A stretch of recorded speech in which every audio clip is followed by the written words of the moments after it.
Now we will discuss the 5 basic guest courtesy skills. The very first one will be focusing on the guest. As you can see in the picture, the character has a magnifying glass, and then he's focusing. He's focusing on the guest. That basically depend that you pay full attention towards your customer. You smile. Your facial expression should be welcoming. They feel good when they see you, and they think, yes, they have come to the right place. The staff is smiling. They are welcoming you. You maintain the eye contact. When you are maintaining the eye contact, this is very essential because you are establishing relationship between you and him.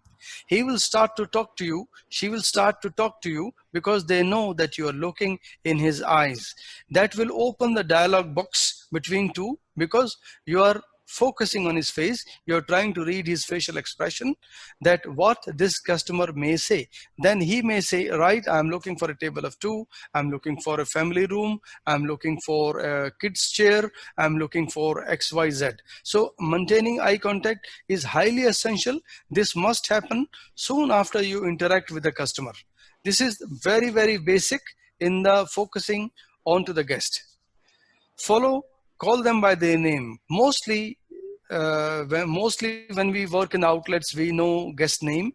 We have a guest rooming list in the outlets, and they are often visiting. This will also create very personalized effect in their mind that they are known when they go to places. When they come, Mr. and Mrs. Smith, welcome. So they know, oh, the service team know my name. They are recognizing me. And also sometimes they know the room number. Sir, you are 402. Please come this side. I have a special booking for you. So these are the thing one must do, focusing on the customer. That will make them really feel special. They will be much sober in dealing with you, and then they will have an amazing good experience. And greet the guest every time you see them. All the good outlets, all the good restaurant, all the good hotel, this practice is on, because when the people are recognized, they behave differently towards you. They are much more human. They are much more tender. They're much more natural. And you have a way of speaking with them because you greeted them with that tone. Mr. and Mrs. Smith, good to see you. Welcome. We have this specialty today. Let me show you. Please walk with me. May I please show you around? So these are the things which is guest oriented.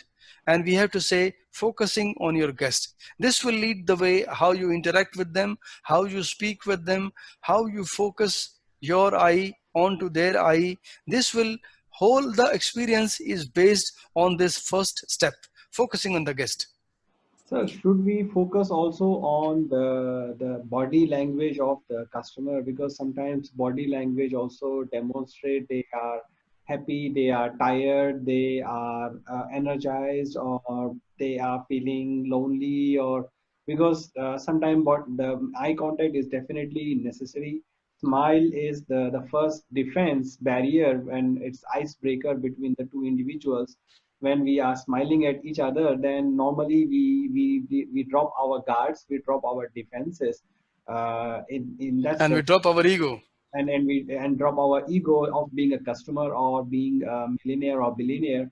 So if you smile, then smile has a natural reflection, and because it's a psychology, if you smile somebody at somebody, somebody else will definitely smile you back because human Yeah, heart. it is taken as a good gesture. Yes, you're So right. You're very definitely right. Body language also, yes, but Mr. Manish, body language also is a very essential factor because that way you need to make a judgment how the customer is feeling, what must we do. Example, if he come from a scorching heat and he is very bothered, okay, you say, sir, please have a seat, I will bring you a chilled towel. Yeah, so me, Or you give so him my, a cold glass of water, or you give him a area table where there is no sun. There yeah, could be several factors. This all comes by training. It all comes by interaction. It all is a part how you see the customer, what can make him comfortable. And I would say it's very essential to also observe the body language. yeah, yeah. Okay. And but then again, my question is, you said call by their name. So if he's a first-time customer, then what we should do? Yeah, if you are not knowing, it's not necessary. It is a priority. If you are knowing the customer, always try to address him by his name, because everyone likes that you are announced by your name and then you are, you know, called by your name. So everybody loves it. So this is a conditional. If you are knowing it, you please practice it. Because if he is a regular guest, of course the service team will know already, the hostess will know already, roaming list will know already, somehow you will know what is the name of this customer. So preferably it is advisable to communicate in the language that they will like. If you are not knowing, then sir and madam is perfectly all right until the time you get to know them. So is it okay to ask the customer their name? It's okay. It is also depending of what mood the customer is on. Yeah. And sometimes he can say, for what reason are you asking my name? I am room 402. No, Is because that okay with you? when we are discussing, when we are so Yeah, it is like, you know, something you're asking more than you should be, because we should use some other tools and methods to inquire. But again, when they come in and then you ask the name, maybe some people will get offended. yeah. I mean, if like for example, if let's say we don't know the customer name and we see them first time, so we can politely ask them, how may we call you, or can I get your name? You know. The easiest way is to take the key number. Sir, would you please, may I please ask the key number? The moment you have taken the key number, the rooming list will tell you this room number 402 is Mr. Smith and Mrs. Smith. So that will ultimately tell you on your next step, when he is already inside the restaurant, you can approach his table. This time you announce his name because you knew the number. He didn't tell you the name, Yeah. but by the number, you inquire from the list, which is already there in the outlet, that this is his name. And I'm sure he will be surprised. He will not tell you, how did you know my name is Mr. Smith? But again, this is the tactics, this is the trainings, this is the skill one must develop, how you entertain, how you interact with your customers. They will love it for sure. But nowadays in five-star hotels is usually customary to ask for to expect the customer name for sure, right?